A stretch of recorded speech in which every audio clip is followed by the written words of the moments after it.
Pourquoi faut-il absolument une lampe spéciale? Pour pousser, une plante doit recevoir de la lumière.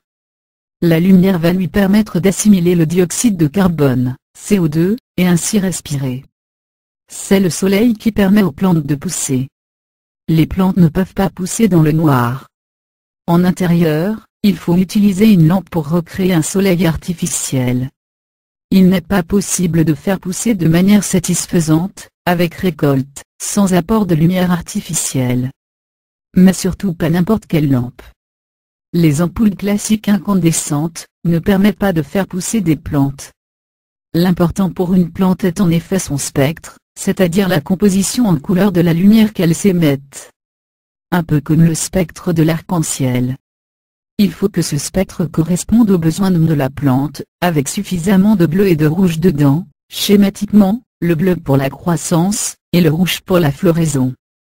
Une lampe normale, à incandescence, émet dans un spectre que la plante peut pas assimiler, comme si elle ne la voyait pas, et, peu importe la puissance fournie.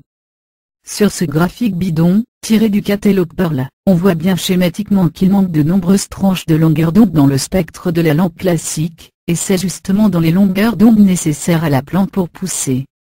Au contraire, une lampe horticole offre des rayonnements renforcés dans les couleurs qui favorisent la pousse. Pour faire pousser en intérieur, une lampe spéciale est donc indispensable. Les plus connues sont les lampes HPS, MH, MG, ou néon. Remarque importante. Les lampes halogènes consomment beaucoup d'électricité, chauffent beaucoup, et leur rendement lumineux est mauvais. Les lampes à incandescence classiques ne servent carrément à rien, sauf à brûler de l'électricité. Tout ce qu'on obtient avec, c'est de la tige, et pas de feuilles. Les newbies qui présentent leur culture sous halogène ou sous lampe classique sur le forum de Canalweed, sont régulièrement conspués par la communauté des canalweeders. Si vous ne voulez pas être la risée de tous les canalweeders, évitez même d'écrire le mot halogène. La lampe qu'il vous faut. Les lampes HPS, ou MH, lampes à décharge, ou MG, ou les tubes néons sont les lampes qu'il vous faut, et adaptées à la pousse du chanvre indien. Lampe HPS. Elle nécessite un branchement sur un ballast spécial pour fonctionner. Le coût minimum pour s'équiper commence à partir de 60 €. Comptez entre 100 et 200 € pour un système plus complet, lampe plus ballast plus réflecteur. Ce sont les lampes les plus efficaces pour faire pousser le canard. Elles sont disponibles en fort wattage mais attention à la chaleur, cultiver sous HPS l'été est quasi impossible, sauf à disposer d'un endroit frais dédié, du type cave. Un cool tube, ventilation renforcée de l'ampoule, sera peut-être nécessaire, surtout dans les petits espaces, ou à fort wattage. Lampe MG. Les MG sont comme un tube néon replié. Elles ont généralement un ballast intégré.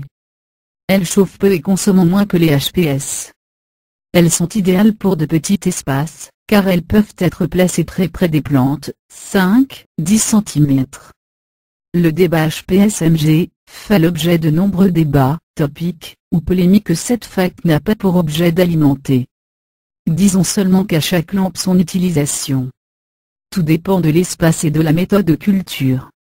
Toutes ces lampes s'achètent dans des magasins spécialisés de jardinage d'intérieur appelés Grow Shop, voir le site annuaire de Grow Shop. Tube néon. Les néons ont aussi besoin d'un ballast spécial pour fonctionner. Les néons sont la solution la plus économique pour un espace croissance, mais ne donnent pas des résultats optimum en floraison, sauf les dernières générations de turbonéons, même technologie que sur les lampes MG. Mais comme ils sont assez longs, ils ne rentrent pas dans tous les placards. Les solutions système D. Lampes fluo compactes.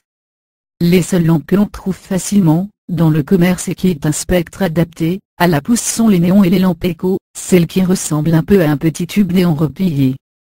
Mais il en faut beaucoup, au moins 3 ampoules éco 20 watts pour 2 plants, pour espérer quelque chose, et les résultats sont souvent décevants. À éviter.